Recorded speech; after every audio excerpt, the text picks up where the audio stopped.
पाप मोचनी एकादशी फाल्गुन के कृष्ण पक्ष की एकादशी तिथि के दिन पाप मोचनी एकादशी के व्रत का विधान शास्त्रों में बताया गया है।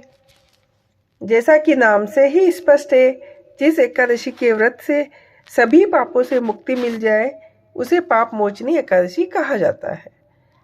एक विक्रम संवत में आने वाली सभी एकादशियों में यह अंतिम एकादशी है। इसके बाद नया विक्रम संवत आरंभ हो जाता है।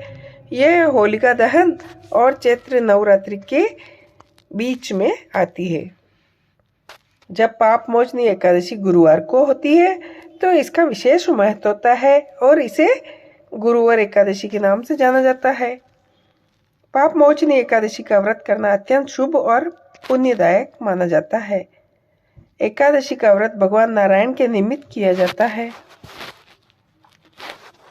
पाप मोचनी एकादशी व्रत की कथा। प्राचीन समय में चैत्र नामक एक वन था। उसमें अप्सराएं किन्नरों के साथ विहार किया करती थी। उसी वन में मेघावी नाम के एक ऋषि भी तपस्या में लीन रहते थे। वे बहुत बड़े शिवभक्त थे। एक दिन मंजू घोषा नामक एक अप्सरा ने उनको मोहित कर लिया। मेघावी उनके सौंदर्य पर मोहित हो गए। काम के वशीभूत होने के कारण मुनि को उस समय दिन रात का कुछ भी ज्ञान न रहा और काफी समय तक वे रमण करते रहे।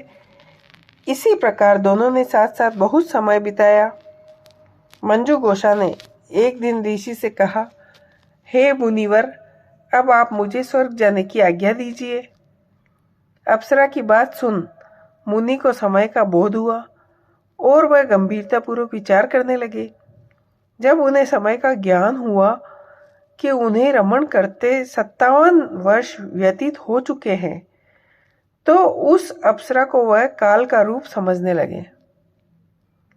इतना ज्यादा समय भोग विलास में व्यर्थ चला जाने पर उन्हें बड़ा क्रोध आया। क्रोध से थरथराते स्वर में मुनि ने उस अप्सरा को पिशाचिनी बनाने का श्राप दे दिया। मुनि के क्रोध युक्त श्राप से वह अप्सरा पिशाचिनी बन गई। यह देख वह व्यथित होकर बोली, हे ऋषिवर, आपके साथ तो मेरे बहुत वर्ष व्यतीत हुए हैं। अब कृपा करके बताइए कि इस शाप का निवारण किस प्रकार होगा। पिशाचिनी बनी मंजू घोषा से मुनि ने कहा, तूने मेरा बड़ा बुरा किया है, किंतु फिर भी मैं तुझे शाप से मुक्ति का उपाय बतलाता हूँ। चैत्र मास के कृष्ण पक्ष की पाप मोचनी एकादशी का उपवास करने से मुक्त हो सकती हो। अप्सरा ने पाप मोचनी एकादशी का व्रत किया और उसे पिशाचिनी योनि से मुक्ति मिल गई और मुक्त होकर वह सीधा स्वर्ग पहुंच गई।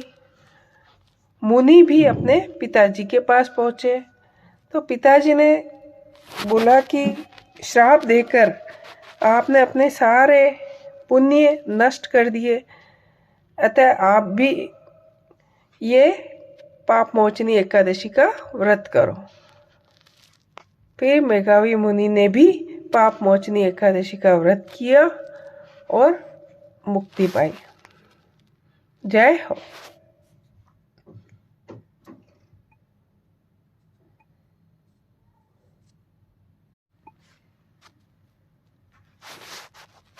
पाप मोचनी एकादशी फाल्गुन के कृष्ण पक्ष की एकादशी तिथि के दिन पाप मोचनी एकादशी के व्रत का विधान शास्त्रों में बताया गया है। जैसा कि नाम से ही स्पष्ट है, जिस एकादशी के व्रत से सभी पापों से मुक्ति मिल जाए उसे पाप मोचनी एकादशी कहा जाता है। एक विक्रम संवत में आने वाली सभी एकादशियों में यह अंतिम एकादशी है।